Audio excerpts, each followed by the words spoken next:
right, and let's go ahead and start rolling since we are at the 9:30 mark here in San Francisco. Welcome again, everyone, and thanks so much for joining our presentation today. We have a wonderful group of panelists, and we're so excited to chat through expert strategies for how to build an authentic employer branding program. Jumping forward, I'm going to start to introduce our wonderful panelists and speakers. They'll share a little bit of what their role is, where they're working at, as well as something that they're really excited to share with you today, a key takeaway or maybe something that they're excited to debunk or demystify. I'm going to start us off with Colleen. Welcome, Colleen. Thanks, excited to be here.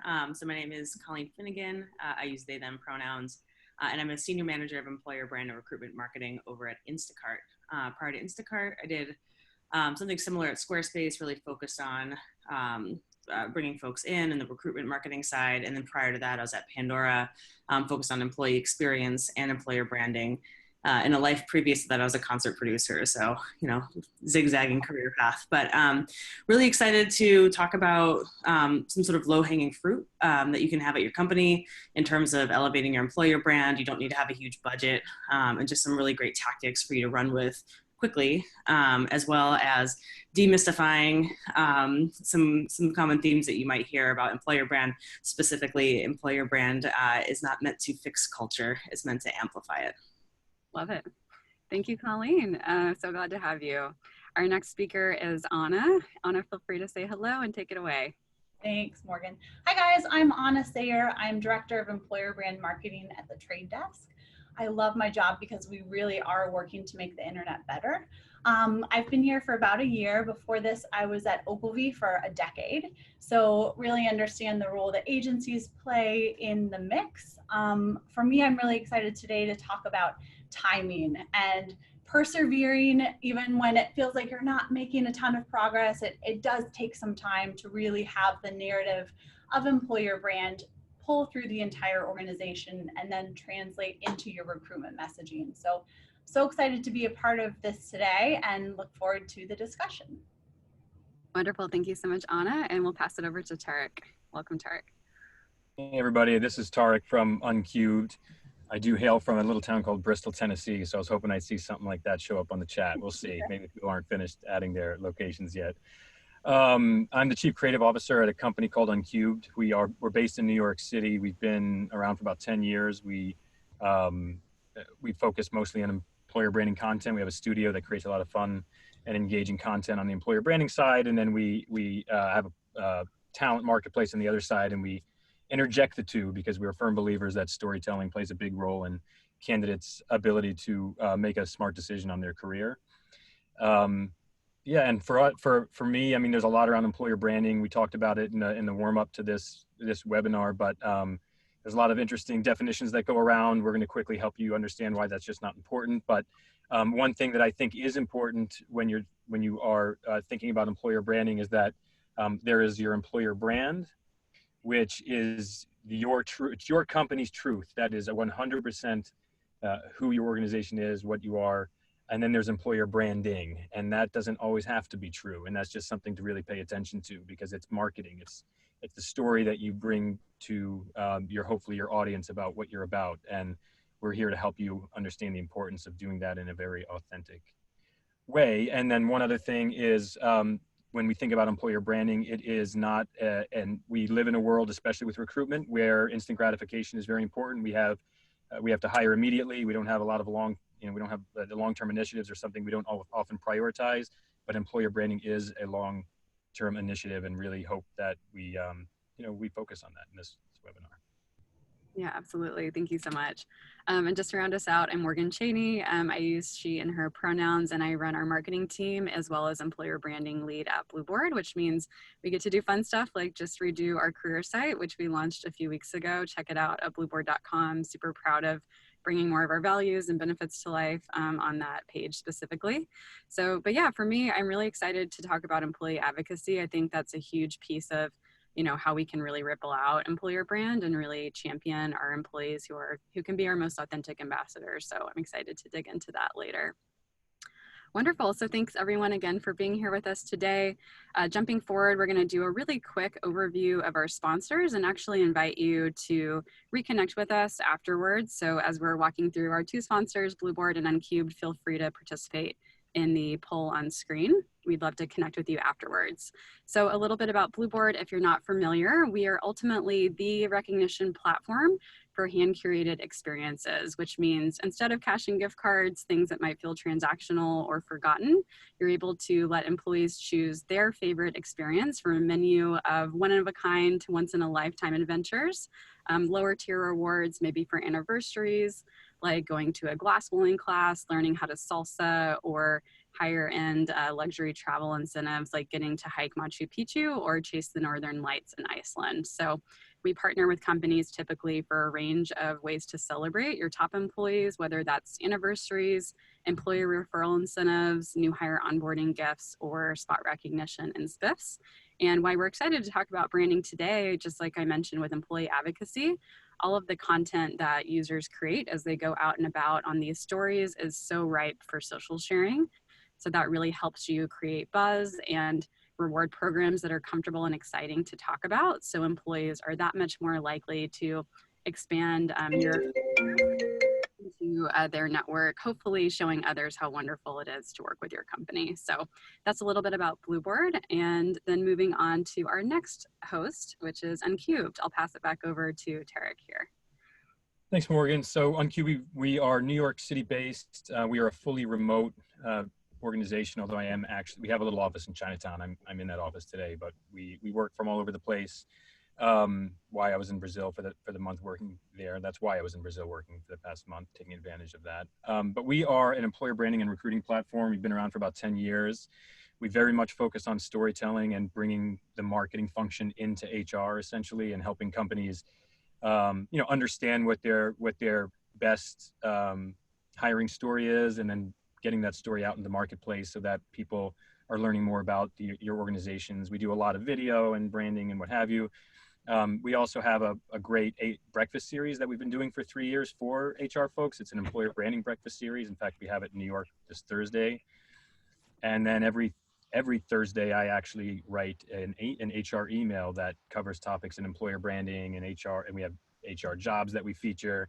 We feature webinars like this one in the email and others, so that those are our kind of community-oriented aspects of Uncubed. So if you are interested, definitely join the email list or join us at one of our HR breakfasts. Totally free, a lot of fun. Morgan led one. In fact, that image is Morgan helping everybody stretch out their arms and hands before we got started with that conversation. So yeah, and so we help companies like NBC and Anheuser-Busch and IBM essentially, create a narrative that helps them project their true authentic narrative to the relevant candidate networks that they're looking to reach.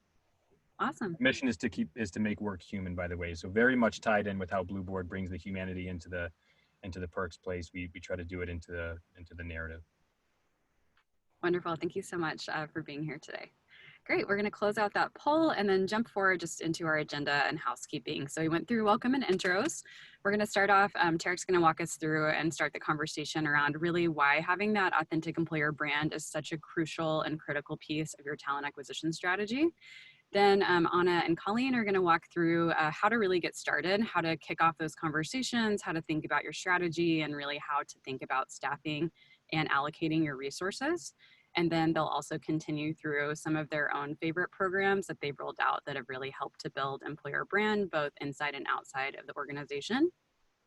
A few quick things on housekeeping. We will have the ability and hopefully some time to do live Q&A towards the end of the event.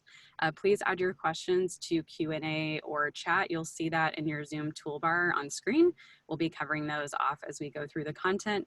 And for those of you who helped share questions, actually as you're registering, we're going to cover about 6 or so audience questions that we received during the sign-up process. So you might see your name on screen here shortly. We had actually over 150 questions come through during registration. So it was really awesome to see how excited everybody is about this topic. Other housekeeping items, the lines will be muted, so continue to use chat if you have any questions around audio, things like that. In case you have to drop off early, we will be sharing a recording and a written recap on our blog in just a few days.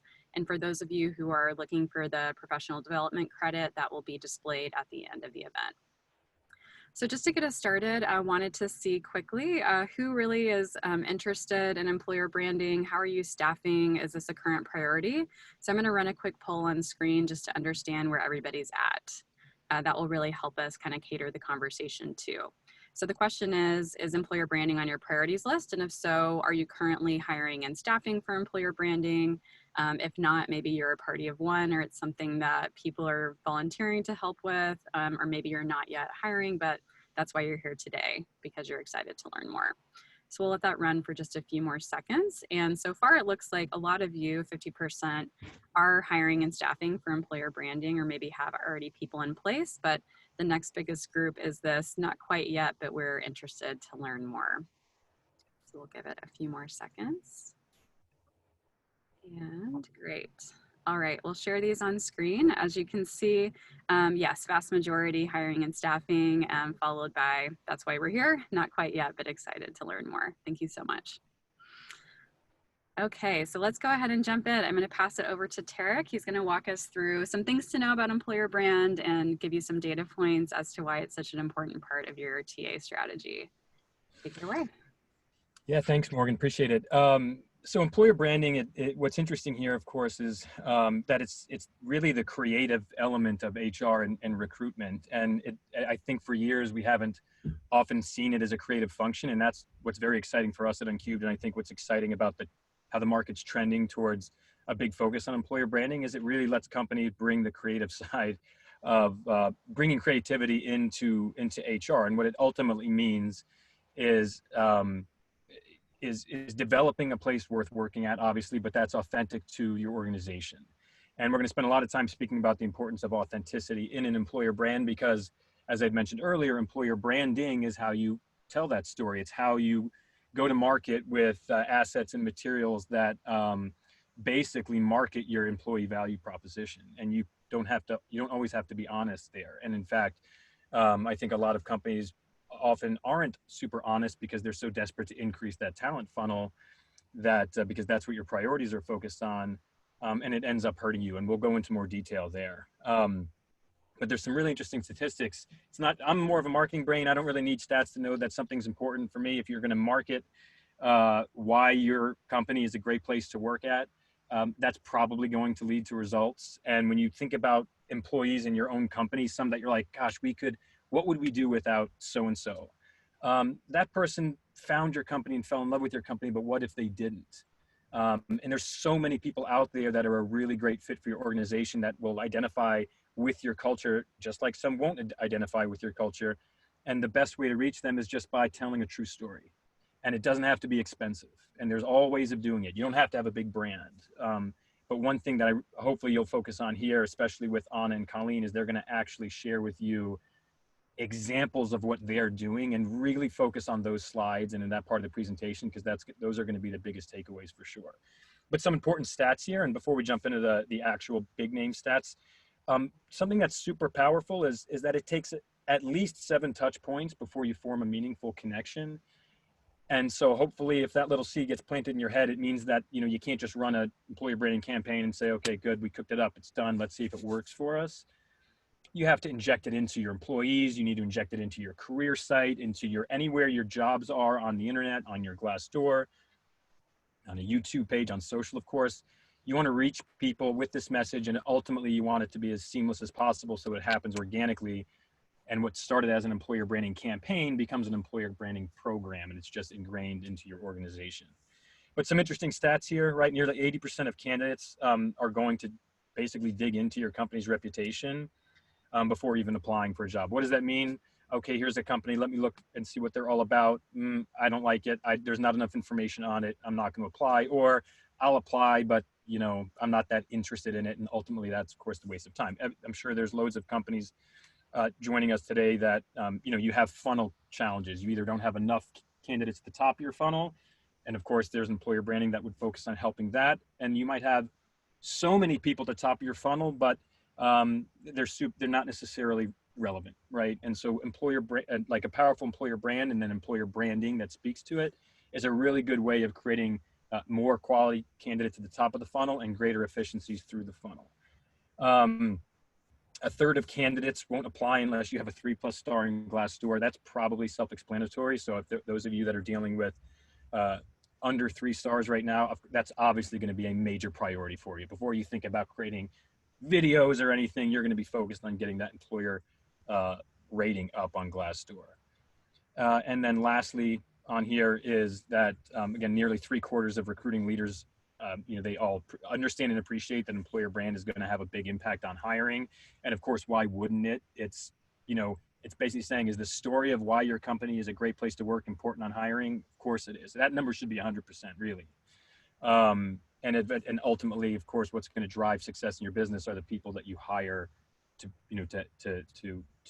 grow your business. So employer branding is so important. And one thing that I'm going to kind of sign off on this diatribe with is, one thing I've been learning over the past couple of years is that employer branding is such a hot priority for folks, but it remains very confusing for how to execute it, what parts of employer branding to focus on.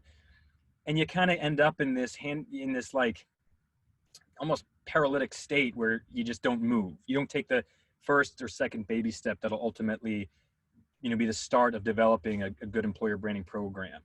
But it's so important. Getting a story out there that resonates with the community, of course, is going to play an enormous role in successful recruiting. And again, hopefully that number 72 goes to 100. And in fact, that's not 100, just tells me that I think people don't fully appreciate how important stories are, and your company's story in particular. Thanks so much for sharing that, Tarek. I think these stats, like you mentioned, are probably needing to be more inflated. I can't think of anyone who doesn't check out Reputation anymore, with career site and review sites being so important these days. And then the last stat as well, employer branding, while it can be tricky to measure, and a lot of the people who have been writing in with what they want to learn today is how do you effectively measure it? It's definitely more of a marathon than a sprint, like we mentioned, and it's more of an influence or a ripple that can be attributed to rising all tides, right? But ideally, we'll talk through some ways that we've seen impact as well as we go through. Yeah, I think real quick, just a thing for everyone to really think about is how important staffing for employer branding really should be. Really, if you might not think it's a priority hire, but after this, I think you're realizing that the incentives are best aligned for you to build a successful employer brand if you have an employer branding focused individual that's not motivated by immediate hires and other things that can basically delay building out an employer brand, which is ultimately very good for the business. Mm-hmm. Absolutely. Well, we received a lot of great questions, like I mentioned, going into it. We're going to start actually kind of piggybacking off of what Tarek mentioned at the beginning about just some of the language that we use. We got a great question in from Blaine from Caffeine, who said, how do you differentiate between employer brand and employee brand, and how do those initiatives go hand in hand?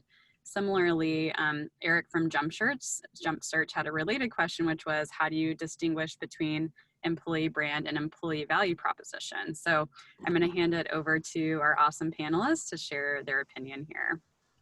Yes, I can jump into this one. Hi, everyone. So for us, the employer brand and the employee brand, how you speak externally and internally, is no different. It shouldn't be any different how you communicate to candidates versus how you communicate to employees.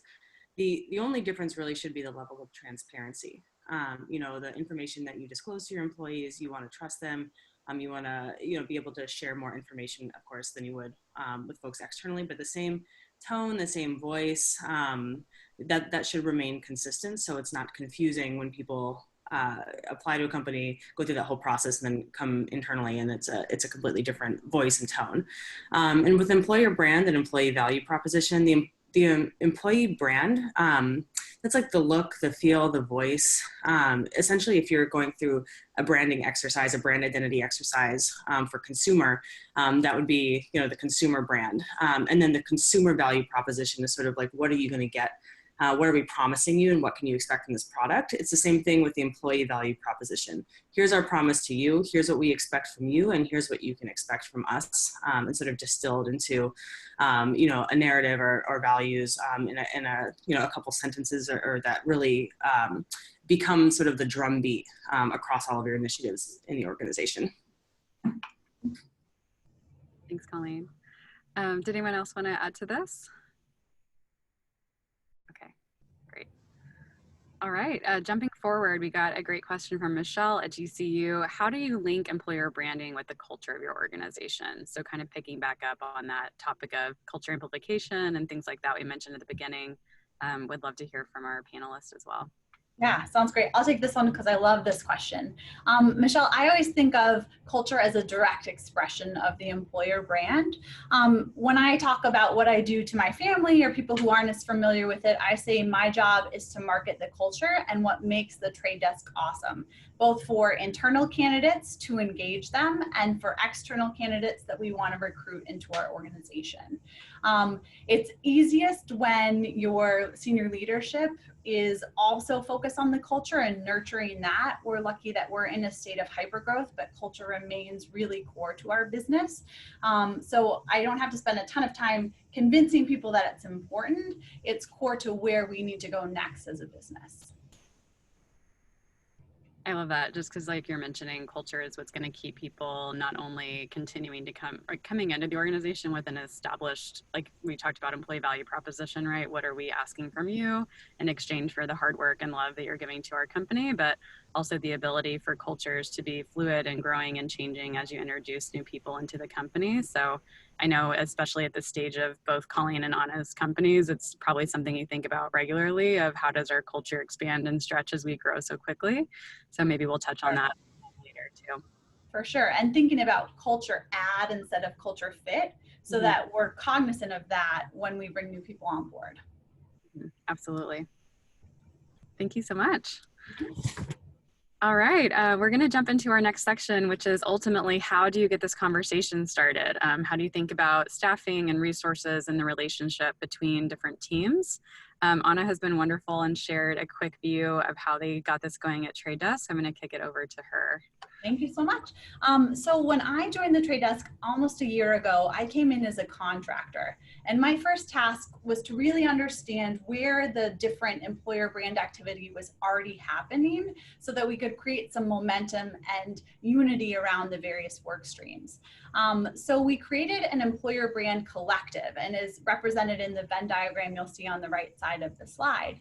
It's made up of regional members across marketing, talent acquisition, and people ops. And so if we walk through that Venn diagram a bit, I come from the marketing angle. So for me, extending the brand campaigns and the work that we do into our internal screens, or infusing employer brand content into our quarter or monthly social media calendar, is a natural extension from a marketing angle. When we partner with the talent acquisition team, they're really focused on that message externally. What do we need to do as a business to show up and be a talent magnet for the people we want to attract? So we'll work together on recruitment activities, what our swag looks like at an event, what the booth looks like, what different collateral we have that really help to reinforce who we are as a brand. And then the third component of this is people ops, where we're focused on how we engage people internally. I might be involved to help with some of the messaging around learning and development or performance management, but we really partner together on things like onboarding, where we understand the best way to bring people on board where they feel like they're part of the organization from day one. We're revamping our whole experience right now. Or our anniversary program, we're working with Blueboard, we love Blueboard, and are really intentional about the messaging so that it goes beyond just a perk that they get at the year mark and becomes really something that we're honoring their time. It's the most valuable asset all of us have, and it's a chance for us to really honor that in how we show up and talk about our anniversary program. So I am a one person who's focused on employer brand, but really rely on the extended team to pull this off. Without the partnership between the HR functions, TA and people ops, we wouldn't be able to do this. One other thing is important to notice kind of where the programs start. Most often they come internally. So our anniversary program, like I talked about a few minutes ago, was just about extending that perk to recruitment, but we haven't gone and shared it on social media yet. We really wanted to make sure that everyone at the Trade Desk understood why we're doing it, and then we take it outside and it becomes more of a draw from a recruitment angle. So you'll see more of that from us in 2020. Our values as well. We started off and really focused on our internal team and made sure that everyone understood how we speak about them, the behaviors that support the values, and we're just now starting starting to take them outside, and they're becoming part of our recruitment messaging. So we're really deliberate about how that rolls out. And I think it means that it takes a bit of time for the narrative to come through the system, but it means that we're really united, and that if you're on an interview panel and you're talking about our values with our employees, everyone is singing from the same song sheet, and it really feels like we're tightly aligned. The way that we work together is on a Slack channel, and then we have bi-monthly calls where we share an agenda and we're really clear about the different work we have going on. One, because it helps us to have that unified vision and share the same story, but two, because it also means that we aren't duplicating work. Everyone's super busy. It means that we can pass the baton and use the resources and progress that each team make to tell the broader employer brand story. Mm-hmm. I wrote this on the chat, but I love that you use the term collective, just showing that it's never owned by just one person. And I think for those of us who are just starting out with employer branding, it's nice to know that it's a shared opportunity, and without it being shared and really being supported from the top down, it probably won't be successful either. So it's less of like this whole mountain to climb by yourself. It's really about bringing bright minds together and distributing the workload and making sure that everybody is marching to the same, or like using the same song sheet, like you mentioned. I love that language too. So not having to recreate it, like let's agree to one mission, one vision, and just start to reuse it, right? And adopt it universally. So super helpful. Thank you so much. Wonderful. Well, jumping ahead just to support this content, like I mentioned, more questions coming from the audience. So we wanted to start with this one from Addenda at Tokopedia, just around the topic of alignment. How can employer branding leads help the HR team to make sure we're aligned across what we communicate, both inside and outside the organization? So similar to what Anna just mentioned, how do you kind of differentiate between internal and external employer brand? Is that something that is even part of the process? How have you thought about it from that perspective? Yeah, great question, Addenda. And this is a perfect dovetail off the back of what I was speaking with the Venn diagrams. We really try and keep it one consistent narrative. I love how Colleen referenced it at the start to say that there's just a little more transparency when you get inside. When we hit our 10th anniversary, we created a brand book. And it was really all about our employer value proposition, but it provided a lot of history and detail that we aren't ready to share externally. We might share the broader line, but you get deeper as you go inside, but we do our best to really simplify and have one key story. Wonderful. Thanks so much. Did anyone else want to add on here? If not, we will jump forward.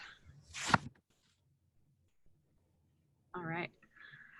So moving forward, James from Glassdoor talks about the notion of social platform sharing, and Colleen, I believe, has some perspective to share here just based on all of their work at past roles. But the question is, how do you navigate your relationships with PR marketing around the sharing or ownership and overlap for social platforms?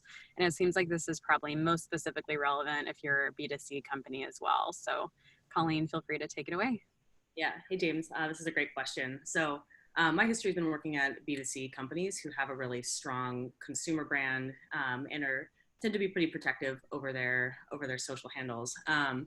First at Pandora, we had to really, it was back when employer branding was still relatively new, we had to really fight to make the case to have a Life at Pandora channel. And for that one, because there's already a really strong Pandora brand. And so for that one, we just had to sort of come up with, here's what we're going to talk about, here's how we're going to talk about it.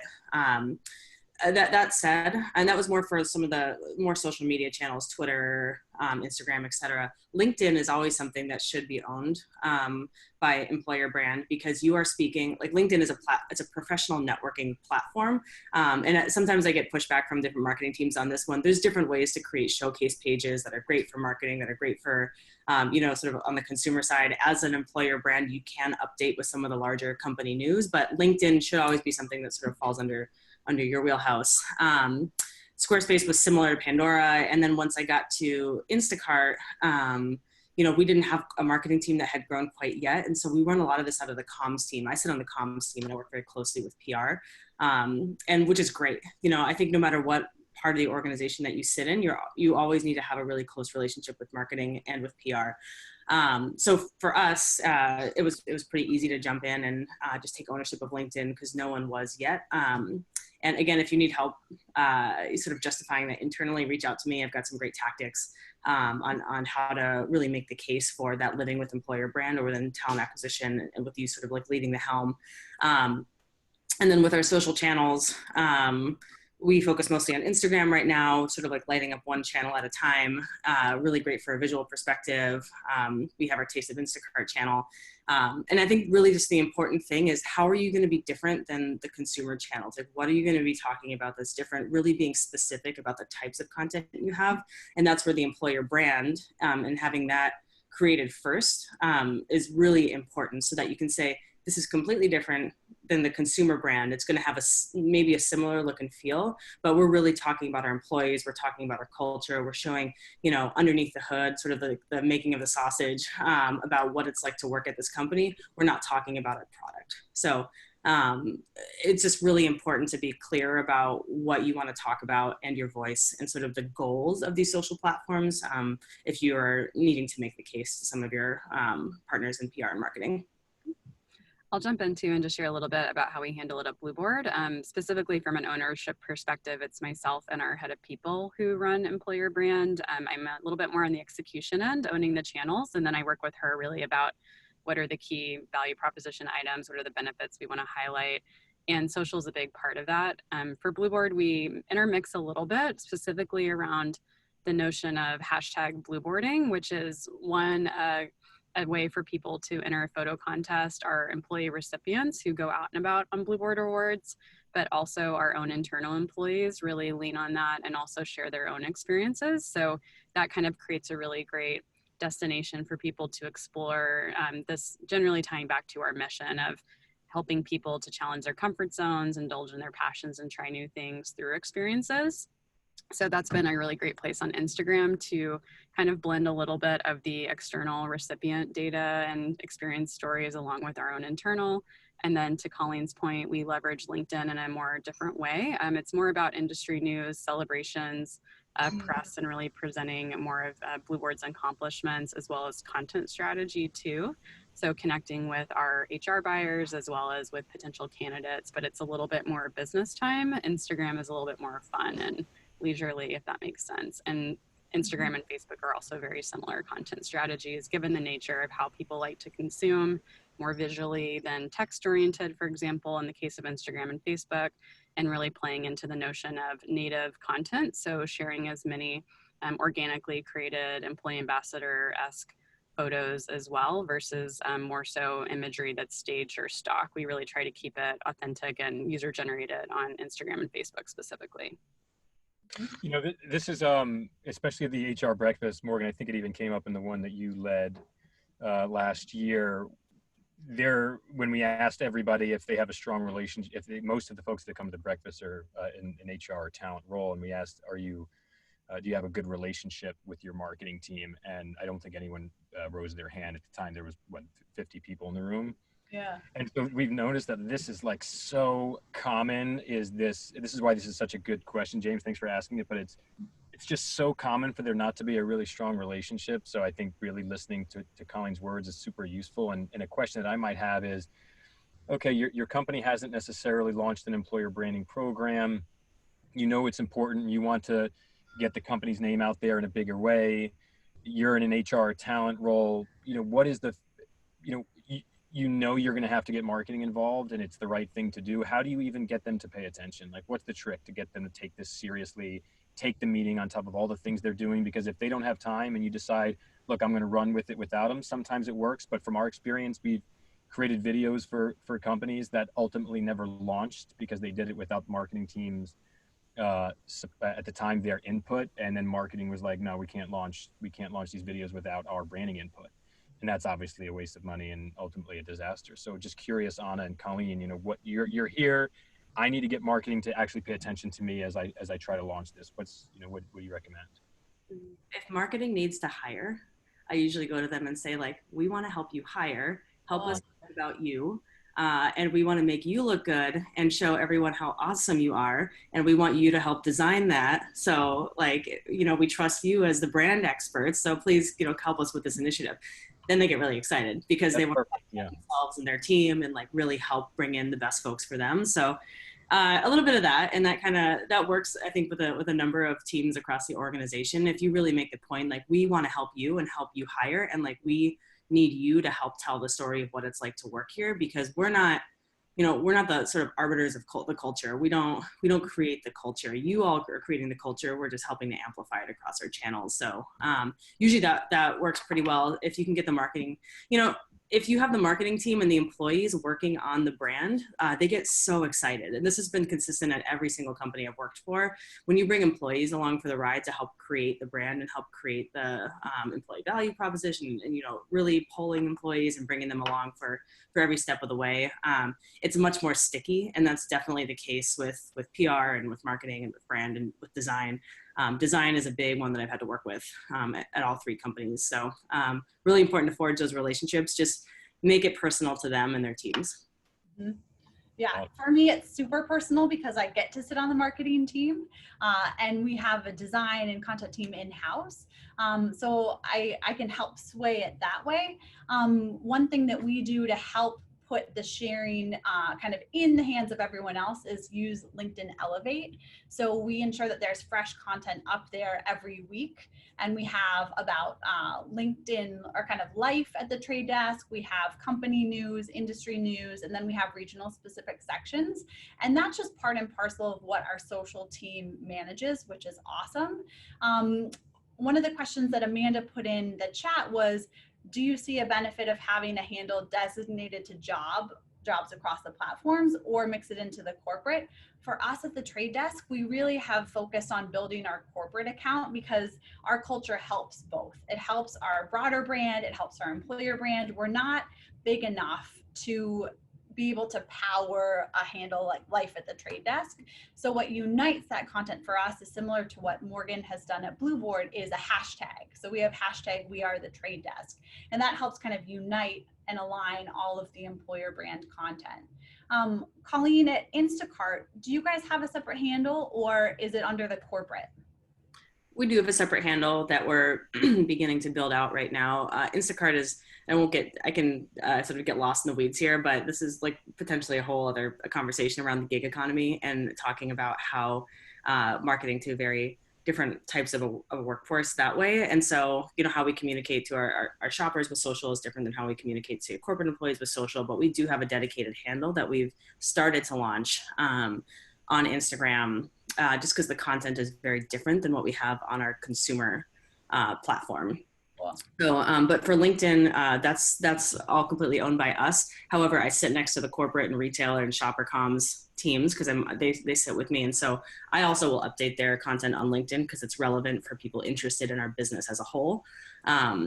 So yeah, we have a dedicated channel so far for Taste at Instacart. It's something we're building out a little bit more robustly this year, and we need to figure out the strategy. How much shopper content do we want to talk about versus how much corporate employee do we want to talk about versus how much field employee do we want to talk about? So it can get a little, like, even Starbucks has a pretty interesting strategy with theirs. They have to be a partner, and then they have their corporate ones, and sort of segmenting that way. So some of the companies are a little complicated to work with on the social front, but something that we're invested in this year. Mm-hmm. Cool. Thank you, Mike, so much. And yeah, maybe another topic to come, just on different types of how we're leveraging social channels. So I think we have one more question to round out this section before we hand it over to Anna and Colleen for all of their amazing program deep dives. So the last one's really about remote. Anything that you do differently, taking into mind a remote workforce, any ways that you can kind of help foster brand and culture for those who aren't at the corporate headquarters, for example? And this question comes from Heather with Smith. And Tarek, I think you might maybe going to kick us off here with any just thoughts on remote. Yeah, sorry. We are remote. I think this is such a good question, and for what it's worth, I mean, really look for thought leaders in this space. I think it's I don't know if it's the chief people officer of Elastic, but I'll try to get her information for everybody. But she speaks quite often on this. And there's a woman named Merritt Anderson who was with GitHub, a fully remote company. These are big remote companies. And they speak frequently on this topic. So just take note of that. I'll put it in the chat as well. Those are two people we found are super helpful. But there is a growing, basically content stream of how to be effective with building a remote workforce that's like totally engaged and working with each other.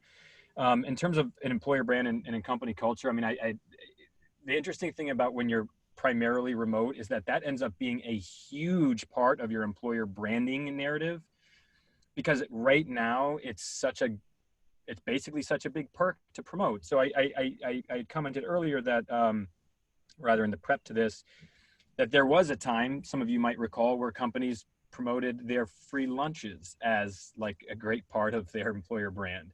No one does that anymore because everyone's given free lunches. The same thing's going to happen here. Right now you're going remote. It's a great time to really market that, because it is a huge perk for a lot of people, not just people that are already working remote, but the growing amount of people in full-time roles that are not at remote companies that are thinking, I want to change. I want to move somewhere else. I want to be able to work from Bristol, Tennessee or Tulsa, Oklahoma or Portugal.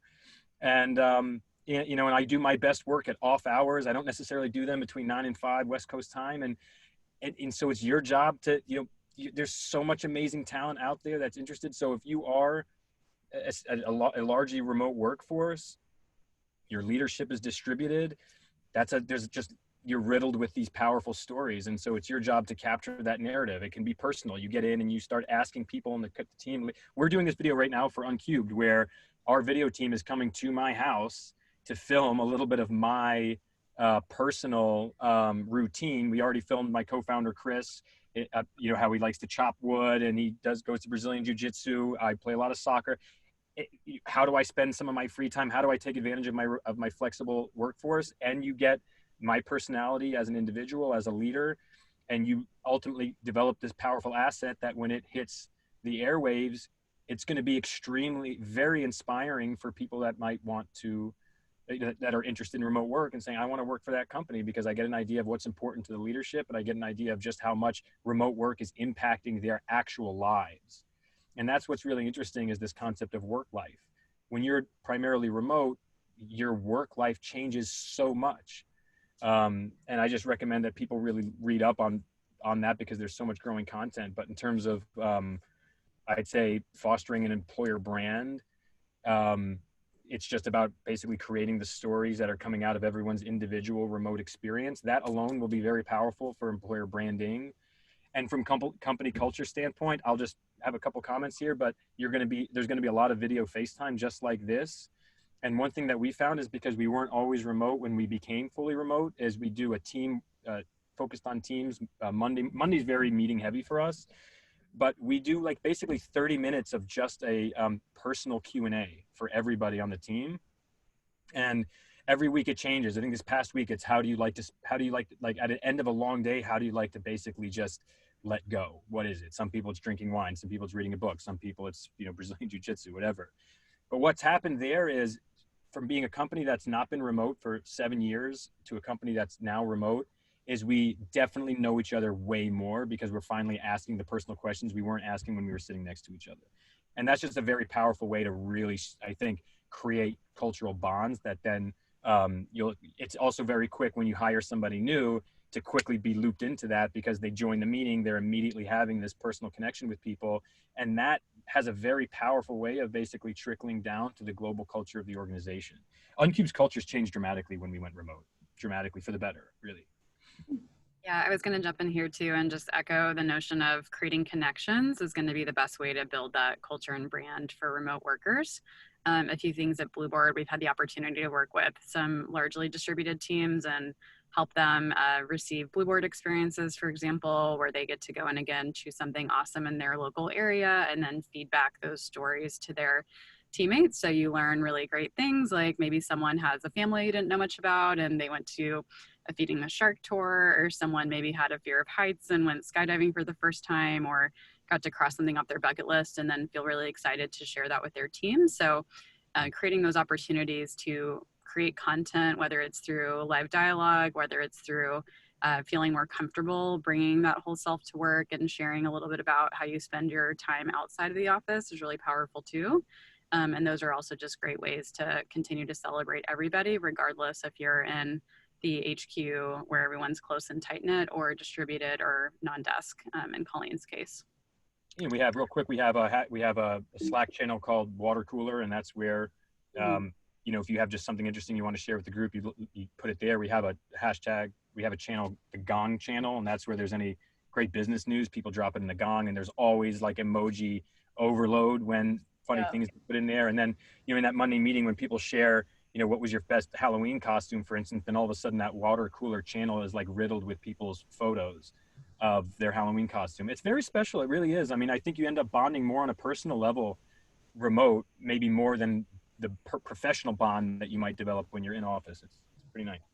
I'm going to jump us forward just for time. I want to make sure we get to talk through all of the awesome program ideas that Anna and Colleen have prepared. So more to come, but yeah, I want to move us into our next section. So let's jump into some winning program ideas. And it's really kind of kicking us off with this notion of like, how do you roll out, how do you train employees around branding? So that's what we'll cover with each of these sections. And that was a great little stimulus from Cheryl at Kids in the Game to move us into our next section. So I'm going to hand it over to Colleen to get us started. Yeah. So one of the first things that we did in Instacart was really figure out what is our company narrative. So when I came in, there was kind of no consistent narrative of why Instacart. It all lived sort of in our executives' heads and like old stories that people would tell. Like we had some information from corporate comms about like the growth story, like our engineering story was like, I had to translate it to be more, you know, appropriate for an external audience for people to understand it. And so that really was sort of the number one thing that we had to do. So we created our employer brand identity with the brand team.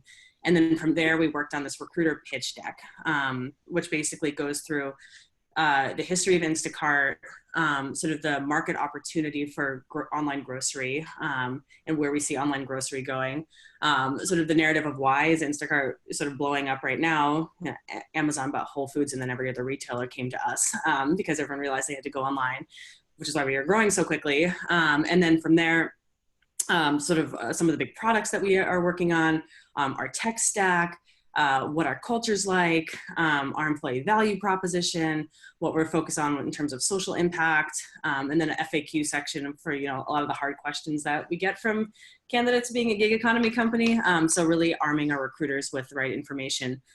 We then rolled this out to hiring managers, and we also have a website where people can log in for our employer brand. It sits with our sort of brand book that we have online, and then folks can log in for the employer brand as well. The next step for this is we're rolling this into Lessonly, which is our learning and development platform, into modules that our recruiters are going to have to take on an annual basis for the sort of big pitch deck. And also when we hire new recruiters, same thing for hiring managers. And then we're going to be updating this and have sort of like quarterly little modules that people will have to flip through for any new updates that we have or new products that we launch. So that's a really big focus for us. If you think about employer branding or recruitment marketing specifically, as in sales marketing, you know, you have recruiters are your salespeople, and sales marketing arms them with a consistent narrative. You wouldn't want your sellers just going out and, you know, pitching what they think makes sense, you know, if it's not right for your company. And same thing for recruitment marketing. You have to have the right narrative, the right marketing, the right tools to arm your recruiters. Love it. Oh yeah, you have to talk about the improv training too. Oh. So our recruiters, when I got there, they're a little introverted. They didn't want to, you know, at first, you know, this is since changed, and, you know, hearing them on the phones has been wonderful. But one of the things that we did to really get them comfortable with this narrative at first was we brought in Speechless. They're based here in San Francisco. They're a great improv troupe. And so we brought them in to do an improv training with all of our recruiters, just to get them loosened up and like answering sort of ridiculous questions that candidates might have and really thinking on the fly. And it was a really fun activity and really got people excited about this narrative and about this pitch deck as well. I love that. That's great. Yeah. And there's just a slide of what it looks like. So we couldn't give away too much information, but basically, how can we distill this into a way that really helps with the narrative and helps with the flow? So, you know, knowing that we're in 25,000 stores across more than 5,500 cities, that's a much easier way to look at it than, you know, a Google Doc. when you're looking through it. So that was, the visual is really important in terms of talking through the narrative. Our recruiters reference this all the time when they're on calls. That's awesome.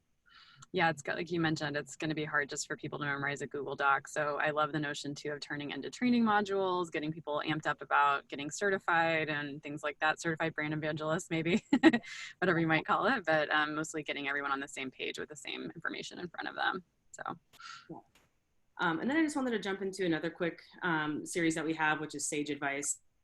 Instacart's really fond of food puns. We're grocery, and we're a pretty playful culture. So anytime we can infuse food puns is a win for us. And so for us, we wanted to highlight our employees, especially employees, really thoughtful sort of work advice that they have, sage advice, if you will, and some of their favorite items from their grocery cart, just to sort of weave that into, this is a really great way to engage your distributed workforce, also a really great way to recognize employees, and also just really humanize your brand. And this is something that we share internally as well as externally. And our engagement rate for this is incredibly high for the series. For those familiar with LinkedIn stats, we have 4.9% engagement rate. Average engagement rate for our peer set on LinkedIn is 1.8. So we're really happy with this series and how it's performing right now. Here's some examples of some of the photos. It's really fun, really cute, and definitely humanizes our brand. And you know, this again is something that we did on a budget. Literally, that's someone in a conference room. We have a blue background, and it's literally me like throwing food with one of my coworkers. So the watermelon is not even superimposed. It's us dropping watermelons into buckets next to Bregan right there, and just trying to capture them in the moment. So, you know, they look well done, but you can do things like this on a budget. You just gonna have to get a little creative and a little scrappy with it, and maybe throw some food. Awesome, thank you. Love that. So fun. So I just wanted to quickly talk about when we launched our corporate values. Our CMO, Susan Bobeda, tasked us with launching it in a memorable way. A lot of companies have a mnemonic device where their values spell a word, say star. And we wanted to have a memorable visual way to help all of our employees remember our values. So we commissioned 6 illustrators from across the globe in cities where we have trade desk offices. And it was a way to, we always have them in this order, so it's really easy to visually remember them. And we've built in little Easter eggs. So Full Hearted has a record because we have an in-house band called Trader 99. So we've worked that in. And it has created a conversation where our employees not only react to the artwork, but the value itself. If you go to the next slide, we allowed all of our employees to choose the value that resonates the most with them and then put it on swag, whether it's a t-shirt, a mug, or a notebook. This is our Hamburg team sporting their values with pride. But it has really created a discussion and an engagement around our values in a way that we didn't anticipate. We created postcards because there is a habit of people writing handwritten kind of physical notes to each other in other offices. And we wanted to get the values literally out into the world. So each of the postcards have the definition of the value, and people will write, hey, thank you for being so generous, and then send it in the mail. So we're really excited about that, and it's kind of continuing. And then we are also launching these values-based calendars that have behavioral competencies, so additional context on what vision means, that will be delivered to all of our employees this week, so they have a nice reminder and a little utility in their day with the calendar. So this has been super fun, and a way to just make our values a little more interesting. Anna, I know you mentioned too, it's just nice to have kind of the criteria for those values top of mind, like whether in performance reviews or even just in wanting to make sure that you're giving people like daily appreciation. If that's the case, being able to tie it back to a value. So I thought that piece was really cool to call out from the calendar visual as well. 100%. I was looking at it yesterday. I had to do some performance review feedback, and it's very useful because I was able to just pull some of that language in. And then the last example I wanted to share was kind of similar to what Colleen had with the Sage advice. We captured some video content because I really feel like what makes the Trade Desk unique is our people, and it's really hard to describe that in words. but giving them a platform in video content really helps us tell the story. So we created a series called Join Us, and we did it when we were all together at a global offsite. We blocked off 3 hours, we had a white backdrop, and we had interview questions that we had prompted them with. What resulted was 6 themed videos, and we created the content and then used it a number of different ways. Morgan, yesterday you mentioned Taco Bell content, which I think is such a perfect description, how to create many different videos with just a few ingredients, like the Taco Bell menu.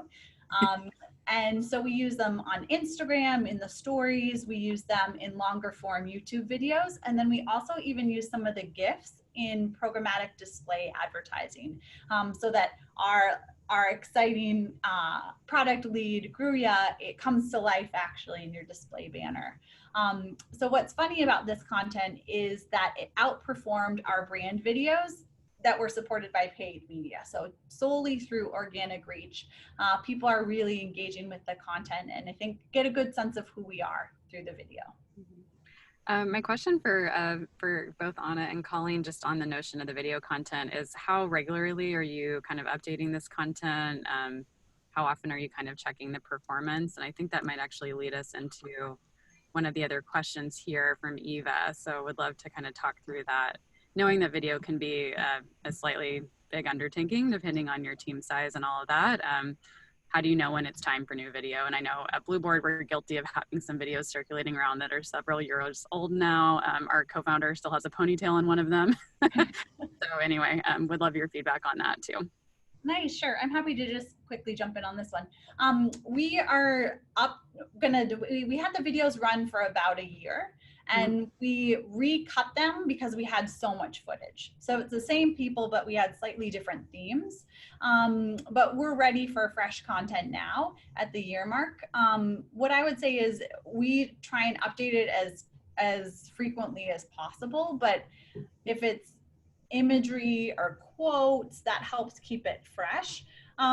Eva, what this question prompted me in my mind is freshness for us means the same messages, but telling them a different way. So everything for us is about values, and how can those be what we talk about for performance reviews or on shout outs for the engineering team when a product release comes. I think the bigger you get, the more consistent you have to be, and it's telling kind of really consistent stories, but just in new ways. Yeah, and actually Colleen had brought up the really important point from one of the first slides we covered, which was this notion of like 7 touch points. And how you actually probably don't want to change it too frequently because you need to really saturate someone. But yeah, Colleen, any other thoughts you want to share on there? Would love to hear from you too. For us with like our static content or some of the like the more sort of transient content that we have, we update that really frequently. The Sage Advice series, we do photo shoots semi-annually, like every half of the year. And that's really great for us too. We sort of do it team by team as well. Because those serve as headshots for our employees on LinkedIn, which is also great. You know, it's something that we're doing with our recruiting team next, making sure they all have consistent headshots, as well as our comms team, our BD team. So we kind of wrap them into a similar initiative. So that we update pretty frequently, just because we eventually want to get to a point where all of our employees have a consistent headshot on their LinkedIn and across their profiles.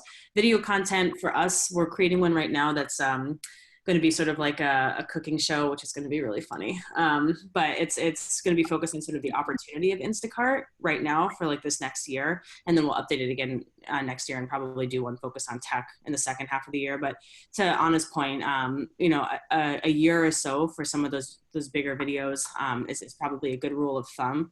Just because your business will change a lot in a year, especially if you're working in a hyper growth company. You're going to be at a different company next year. Mm-hmm. Absolutely. Wonderful. We put the SHRM note on screen. Happy to have one a little bit more discussion around our last question, but just for everyone who's taking notes, the professional development credit is 20FPUFK. Feel free to jot that down. We had a question from one more participant. Olivia, I love this one because we talked about brand ambassadorship at the beginning. So would love for us just to close out on this last note. How do you really think about brand ambassador programs? Any recommendations for how you've implemented those within your company? Would love to hear from our panelists, and I'll put the code back on screen for everybody. LinkedIn Elevate is a big one for us, as Anna mentioned earlier. So if you already have a partnership with LinkedIn, I recommend this as well. Also, I got an email, I don't know if any of you all got this too, that it's going to be just part of the LinkedIn platform starting in 2021, which is pretty cool. So you'll be able to have, I recommend getting it for this next year, but it's a really great way to highlight employees. You have a leaderboard, you can give swag to people who are sharing the most content, but essentially employees can log in and you can curate the content that they then share out. So we love this platform at Instacart. It's hugely successful for us. And I believe, Anna, you use it as well. 100%. People love it. And what I love about it is that it isn't just amplifying the company's brand, but it's helping everyone build their own personal brands. Mm-hmm. And when we rolled it out, because building each other up is such a huge part of our culture, we said, when you're getting familiar with it, think about a couple of colleagues that you adore working with and write them a LinkedIn recommendation, because that's a way to help encourage engagement, build each other up, help the LinkedIn presence, and roll out the use of Elevate overall. Mm-hmm. I love that. And just for everybody who's less familiar, is it like a gamification kind of system? You get points, or you're leaderboarded as you do engage, or what happens for those who are the top most engaged at the company? Yeah. It's a leaderboard. So you log in and you'll see people sort of stack ranked about, how much they're sharing, what of your content they're sharing, what of your content are they sharing? Are they sharing their own individual content? And for us, swag goes a long way. So we make some very exclusive, hard to get swag. And so the more people share, the better. And people really love the sort of gamification of it. Exactly. Awesome. Wonderful. Well, we went over time a little bit. I wanted to say a huge thank you again to all of our speakers, to Colleen, to Anna, to Tarek, and for everybody and all the great conversation we had. I know there was some Q&A that came through the live chat. We weren't able to get to everything, but we'll try to follow up with everyone individually after the event. Our next webinar is going to be around creating an authentic candidate experience. We're going to be partnering up with the Muse late February. So more info to come. Stay in touch with us on blueboard.com/resources for more. And until next time, thanks everyone, and have a wonderful rest of your day. Bye. Bye. Bye. Ciao.